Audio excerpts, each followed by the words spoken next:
Islamic members of our community, Imam Peat and Shaikh Shafayat. They are joining me today to teach us a little bit about this holy month of Ramadan. Thank you so much for joining me. I'm thrilled to have you both. It's our pleasure. It's a blessing to be here. Excellent. So I'll start with Imam Peat. Tell us a bit about your background and where you're from. Well, yeah, I wanted to surprise you that I'm actually from Jamaica. Came to the States when I was about 4 years old. Actually grew up in Hallandale. Nice. Hallandale. I went to Hallandale Elementary. Then after elementary school, moved to Fort Lauderdale, where did middle school, high school, college at University of Florida. Then after graduating UF, got the opportunity to study more overseas, specifically Islamic studies and Arabic language. Yeah, lovely. Quite experience, yeah. Oh, great. So great to hear about your background and to think that you're Jamaican with, in the Islamic community is wonderful. Yeah. And so, Shaikh Shafayat, yourself? Well, I will have to say I'm his neighbor, and we're all neighbors. Yeah. And this is a community, Murmur city of people of that neighborhood sort of atmosphere. So first I want to say thank you very much for inviting us to be part of the show. This is so phenomenal that you can do something like this from the city and with the blessings of Miramar City for the month of Ramadan. So I'm from Trinidad and Tobago. Yeah, that's the other city. All the Caribbean. We're representing here. Yes, very strong. So I grew up sort of very Christian background in the Caribbean. You know, that's what it is like in Trinidad and the Caribbean mostly. Then, God guided me and I ended up going to study Islam. I had a scholarship to be a pastor or priest when I was studying because I studied in a Roman Catholic school in the Caribbean, Trinidad. And however, I ended up in India studying Islam in one of the oldest and largest Islamic university in Indo-Pak, Bangladesh sort of thing. It's about 200 years old. Wow. And there's where I studied and became an Islamic scholar by profession. So it's a pleasure to be here and share with you this month of Ramadan and with my friend here, Imam Peat. Wonderful. I guess we should have you back for Caribbean Heritage Month too. Yes, while we're at it, right? We will have to do that. Excellent to hear about your background, both of you. And so I guess I'll start with you, Sheikh. Please explain to those who may not know, what is Ramadan and how is it observed? So generally, Ramadan, a lot of people think that Ramadan is a month of only fasting. When you hear Ramadan, you think fasting. But Ramadan is the name of the month. It's the 9th month of the Islamic calendar, which is a lunar calendar, like the Jewish calendar. So it's the 9th month. But in this month, a lot of spiritual things happen. You know, we believe that the Quran, the revelation began in this month of Ramadan. We got a special holy night, which is called the Night of Power, where people keep awake all night and do atonement and forgiveness and pray and thank God, the full 9 yards. So Ramadan, why I'm saying this, Ramadan is not just a month for fasting, because Ramadan comes from an Arabic word meaning Ramadah, to scorch, to burn out. So it's an opportunity for atonement, for forgiveness, for mercy. So hence, in this month of Ramadan, is the 4th pillar of Islam, fasting. So God chose the best month for us to fast. So a lot of fasting, a lot of reading the Quran, a lot of charity, a lot of praying, a lot of festivals. And when I say festival, bringing people together to have the breaking of the fast.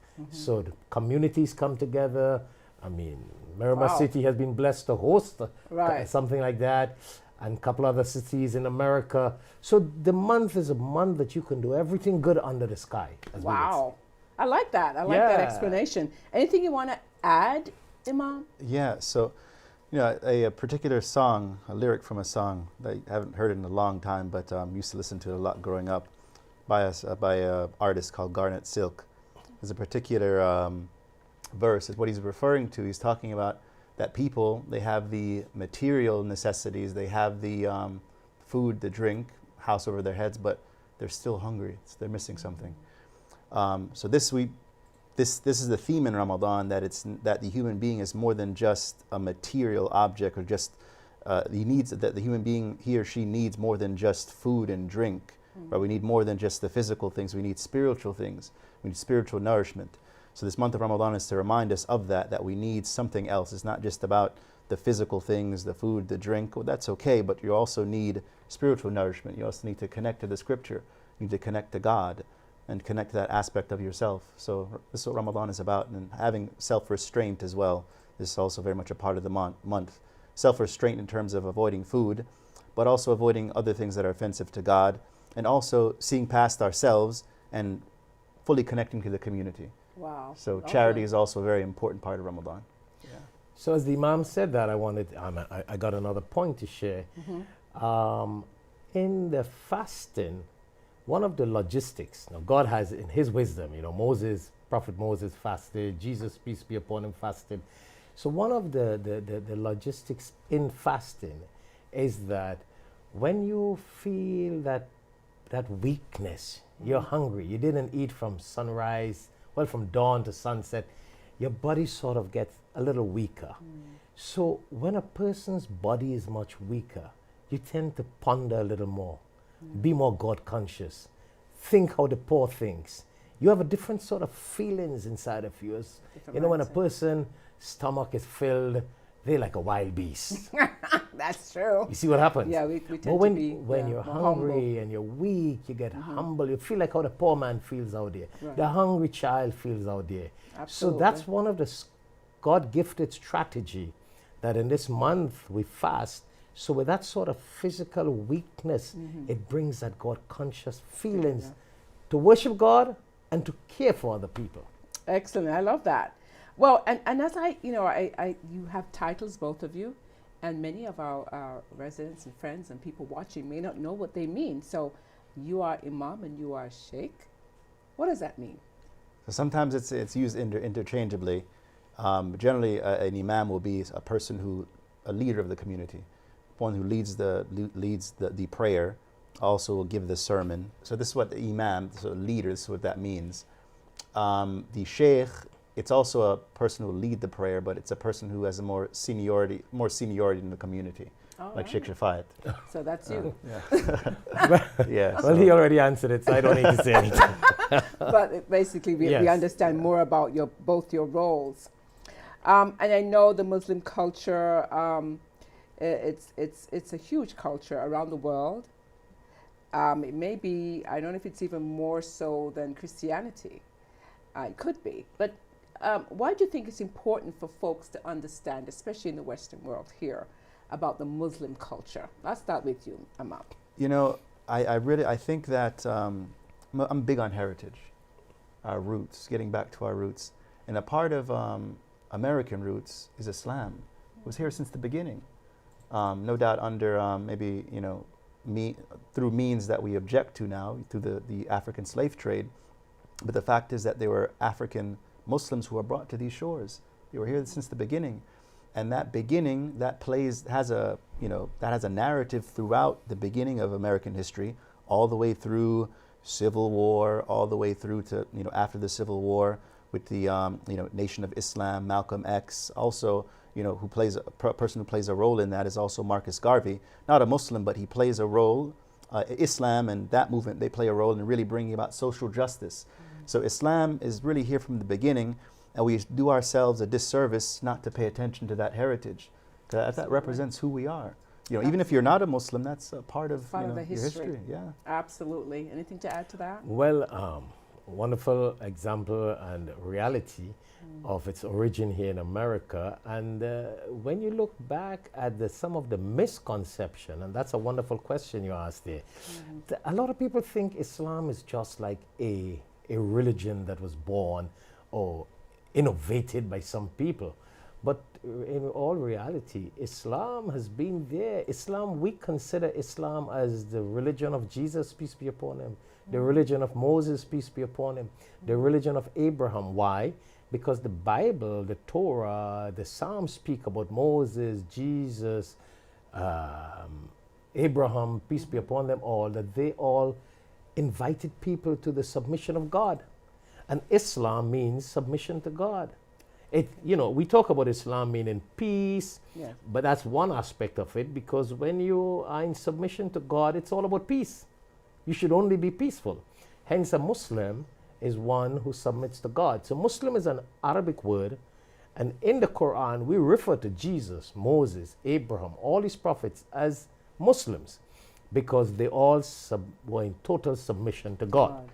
That's So a nice Islam is a way of life that is not just similar to Judaism and Christianity, but we say Islam, Judaism and Christianity got the same roots, the same origin. Worship God, submission to God, and that's what it is all about. And as the Imam said, a lot of people don't realize that people all over the world, as they came from the East, the Middle East, all over Africa, all over, and they went to different parts of the world, they went with that Islamic heritage. But people didn't know that, and a lot of people don't know that. Hence, in recent times, people like Islam is this new religion, Muslims are a new people. That's because we don't know the history of Islam. history. Absolutely. And we're so glad that you're here to give us that. Yeah. To make sure that we're aware of that. I know you mentioned, you touched on the Iftar dinner, and the city annually has an Iftar dinner. We did that just recently.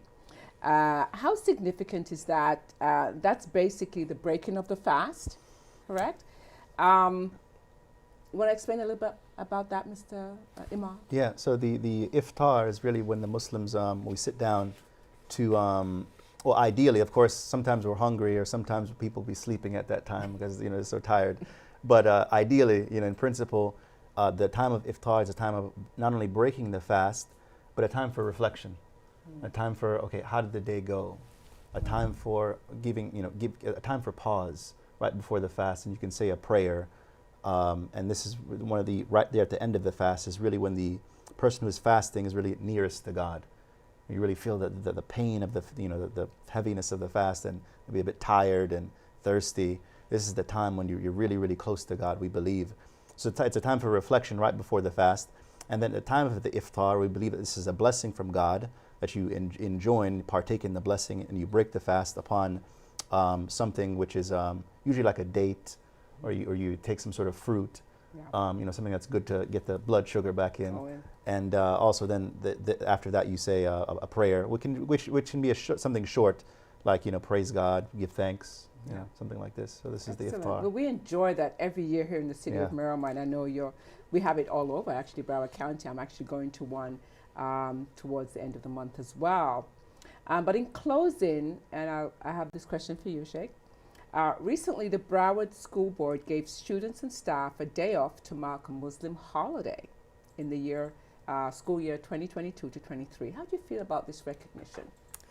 I think that is very commendable, and it is a great sign to see that, we live in this part of the world, and there are so many Muslims in America, I mean, people are so well aware of Muslims in America, and the students really needed that. They really needed that opportunity to be able to go to the feast, the end of Ramadan, and join in this big celebration, which is more or less the largest celebration commemorated in the Muslim world. And by our children and students not being part of it, it is depriving them. It is really depriving them. Plus, it's very educational for the non-Muslim students to also know that this event, like Yom Kippur, they hear about Christmas, they hear about Easter, they hear for all these other holy days. Right. And I mean, a big population like Muslims in the world, and you mentioned that a little while ago, Muslims are the second largest population in the world. And when it comes to a practical aspect, practicality, from a name point of view, Christianity is the largest. From a practical point of view, Muslims are the largest. And you go check all the statistics, that's Christian statistics, not mine. So something like that, it is really commendable that Broward County made that decision. It shows that sort of integration and community working together. Absolutely. And may God continue to bless our leaders, man. It's people like you who make these things happen. And may God continue to guide all of you guys in this sort of leadership that you could do these things for the community. Yeah, inclusivity is very, very important. Any last words, Imam? Yeah, I guess just following up with what the Sheikh said, definitely it's a really beautiful and commendable thing, with, as it concerns Muslims in America, I think like two things are really happening. One, I think this is a part of Muslims really, I guess, really fully integrating into America. Because up until maybe, I don't know, for the longest time, Muslims have often discussed, okay, can I be American? Can I be Muslim? And I mean, if you're here in America, you're eating cheeseburgers, you're eating pizza, you're American, right? So it's kind of a moot point. But I think with this, with the holiday, it kind of cements that identity. And also it's a sign of, Muslims being fully accepted in society. So, these two things are really beautiful. Yeah, I'm so glad to see some of my students, former students who are, part of the association in their school, the Islamic Association. And they've really led the charge as well with Broward County School Board, and we really appreciate that coming to fruition. Yes. During our lifetime, of course. Yeah. So thank you once again. We've learned so much from you, and we hope to have you back again, and as we recognize Holy Ramadan. Thank you very much for having us, and I think this is a wonderful move you've made, and I wish all the other commissioners in the other cities can do this. Yeah. And let the whole world know, and all the counties. Absolutely. God bless. Thank you very much. God bless you.